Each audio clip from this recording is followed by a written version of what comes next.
14조 원이 사라졌습니다. 삼성전자가 14조 5,806억 원 규모의 자기 주식을 소각하기로 결정했습니다. 처음 들으시면 이런 생각이 드실 수 있습니다. 14조 원이 없어진다고? 그럼 회사가 손해 아닌가?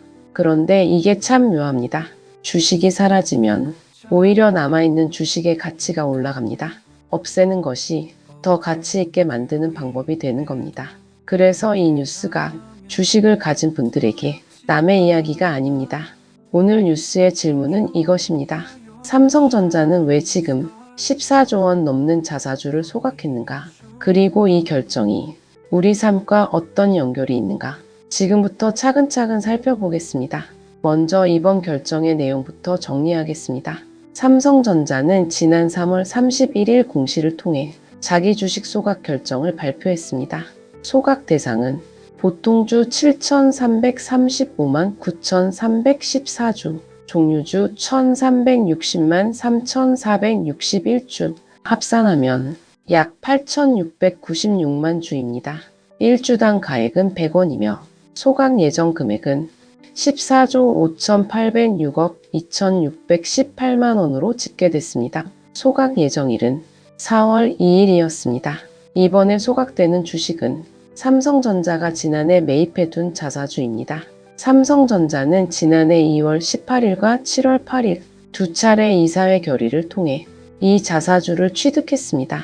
그리고 지난해 말에는 보유 자사주 1억 543만 주 가운데 약 8,700만 주를 올해 상반기 내에 소각하겠다는 계획을 공개적으로 밝혔습니다. 이번 소각은 그 계획의 실행입니다. 예고한 대로 움직인 겁니다. 그렇다면 자사주 소각이 정확히 무엇인지 한번 짚어보겠습니다. 기업은 시장에서 자기 회사 주식을 사들일 수 있습니다.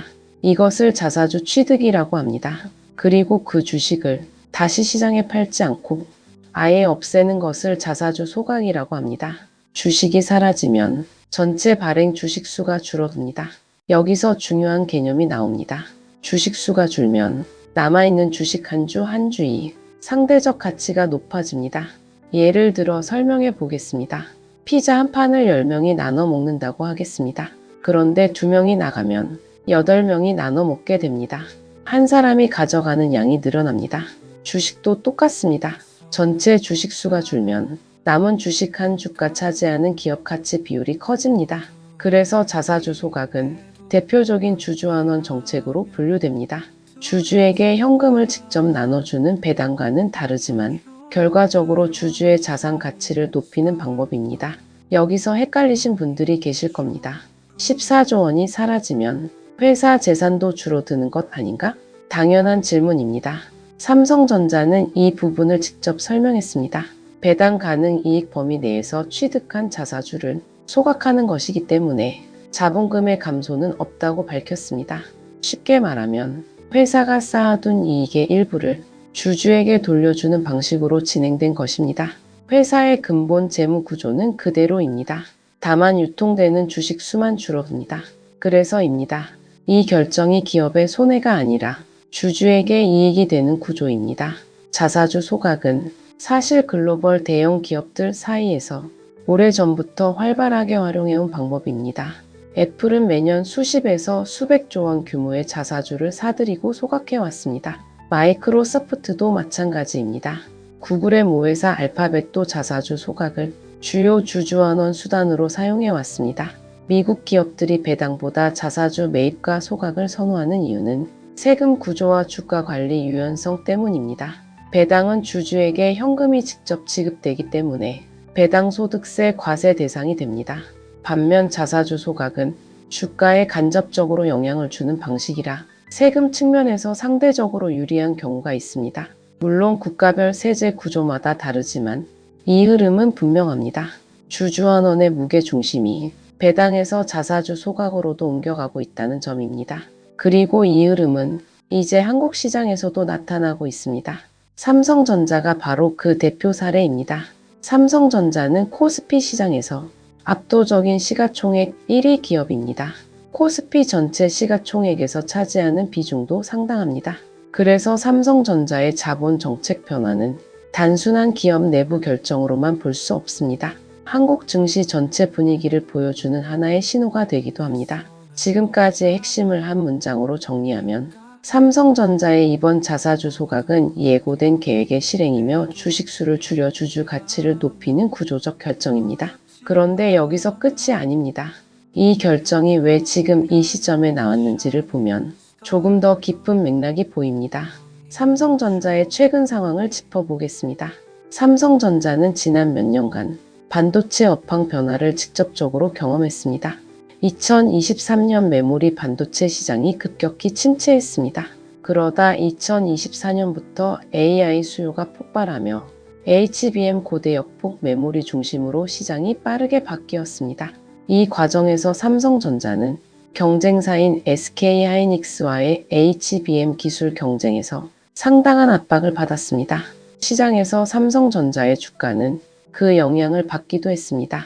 이런 상황에서 삼성전자가 꺼낸 카드가 바로 주주환원 정책 강화입니다. 투자자들에게 이렇게 말하는 겁니다. 우리 회사는 지금 이 정도 자본을 주주에게 돌려줄 여력이 있습니다. 이 메시지입니다. 자사주 소각은 기업의 자신감 표현으로 해석되기도 합니다. 단순히 돈을 쓰는 행위가 아닙니다. 지금 현금 흐름이 안정적이고 주주에게 돌려줄 여유가 있다는 신호이기도 합니다. 그래서입니다. 이 결정이 단순한 기업 재무 뉴스 이상의 의미를 갖습니다. 지금까지의 핵심을 한 문장으로 정리하면 삼성전자의 자사주 소각은 업황 압박 속에서 주주 신뢰를 지키려는 자본 전략의 실행입니다. 그런데 여기서 끝이 아닙니다. 문제는 이게 아닙니다. 많은 분들이 이 뉴스를 이렇게 읽습니다. 삼성전자가 주주에게 잘해주는 뉴스, 물론 맞습니다. 하지만 모두가 놓친 진짜 포인트는 따로 있습니다. 이번 결정이 조용히 보여주고 있는 것은 한국 자본시장 전체의 변화입니다. 이 지점입니다. 조금 더 넓게 보겠습니다.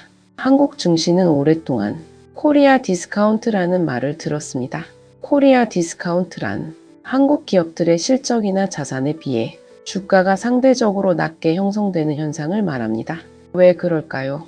여러 원인이 있지만 핵심 이유 중 하나가 주주 환원에 인색하다는 평가였습니다. 배당도 적고 자사주 소각도 드물고 기업이 번 돈을 주주에게 돌려주는 문화가 글로벌 기준에 비해 약했다는 겁니다. 실제로 오랫동안 한국 기업들은 번 돈을 내부에 쌓아두거나 계열사 확장에 쓰는 경향이 있었습니다.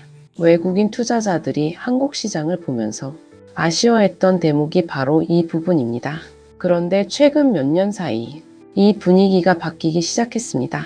금융 당국이 밸류업 프로그램을 내놓았습니다. 기업 가치를 높이고 주주 환원을 강화하자는 정책적 흐름입니다.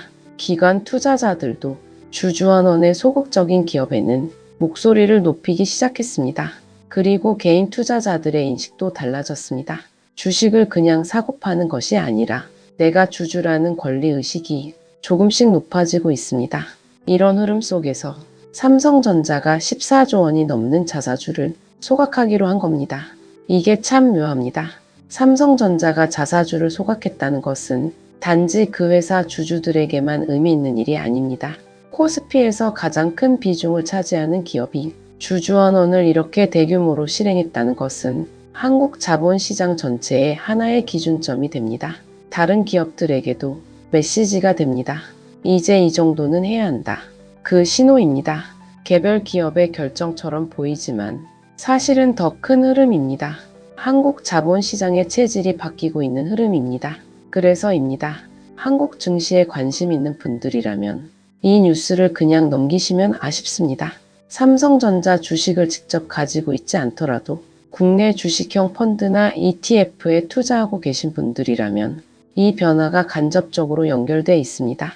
코스피 대표 지수를 추종하는 상품이라면 삼성전자 비중이 상당히 포함되어 있기 때문입니다. 그리고 더 중요한 것이 있습니다. 자사주 소각이 일회성 이벤트가 아니라 앞으로 한국 기업들의 표준 자본 정책으로 자리 잡아 간다면 한국 증시 전체의 밸류에이션 구조가 달라질 수 있습니다. 코리아 디스카운트가 줄어든다는 뜻입니다. 그것이 실현된다면 장기 투자자들에게는 의미 있는 변화가 됩니다. 물론 지금 단계에서 확정적으로 말하기는 이릅니다. 기업들이 실적이 좋을 때는 주주환원을 강화하지만 상황이 어려워지면 다시 줄이는 사례도 있기 때문입니다. 삼성전자도 예외는 아닙니다. 앞으로 반도체 업황이 다시 흔들린다면 자본 배분 전략도 달라질 수 있습니다. 그렇기 때문에 이번 소각을 무조건 긍정적 신호로만 읽기보다는 이 흐름의 지속 가능성을 지켜보는 시각이 필요합니다. 지금까지의 핵심을 한 문장으로 정리하면 삼성전자의 자사주 소각은 한국 자본시장이 주주환원 중심으로 체질을 바꾸고 있다는 큰 흐름의 일부입니다. 그리고 이 변화는 이제 막 시작되고 있습니다. 오늘 이야기를 정리하겠습니다. 삼성전자는 지난 3월 31일 공시를 통해 14조 5,806억 원 규모 자사주 소각을 결정했습니다. 지난해 두 차례 이사회 결의로 취득한 자사주를 예고대로 소각한 겁니다. 주식 수만 줄어들 뿐 자본금 감소는 없습니다. 남은 주식의 가치는 상대적으로 높아집니다. 이것이 자사주 소각의 구조입니다. 그리고 이 결정은 단순한 재무 정책이 아닙니다. 오랫동안 글로벌 시장에서 지적받아온 코리아 디스카운트를 해소하려는 한국 자본시장의 변화와 맞닿아 있는 움직임입니다. 기업이 번 돈을 어떻게 사용하는가? 이 질문은 앞으로도 중요한 투자 판단 기준이 될 것입니다. 투자를 늘릴 것인가? 현금을 쌓아둘 것인가? 주주에게 돌려줄 것인가? 이 세 가지 선택 사이에서 기업이 어떤 균형을 잡느냐가 장기적으로 기업 가치에 영향을 줍니다. 삼성전자의 이번 결정은 그 균형에서 주주환원 쪽으로 무게를 둔 선택입니다. 그래서 오늘 여러분께 질문을 하나 남겨드리겠습니다. 기업이 이익을 냈을 때 그 돈을 어디에 쓰는 것이 가장 바람직하다고 생각하십니까? 사업 확장일까요? 배당 확대일까요? 자사주 소각일까요? 아니면 그 균형을 잡는 방법이 따로 있을까요? 다음 영상에서는 한국 기업들 사이에서 자사주 소각이 왜 최근 급격히 늘고 있는지, 그리고 이것이 한국 증시에 실제로 어떤 영향을 주고 있는지를 조금 더 깊이 살펴보겠습니다. 구독과 좋아요는 한 번 더 생각해 보게 만드는 힘이 됩니다. 오늘도 행복한 하루 되세요. 감사합니다.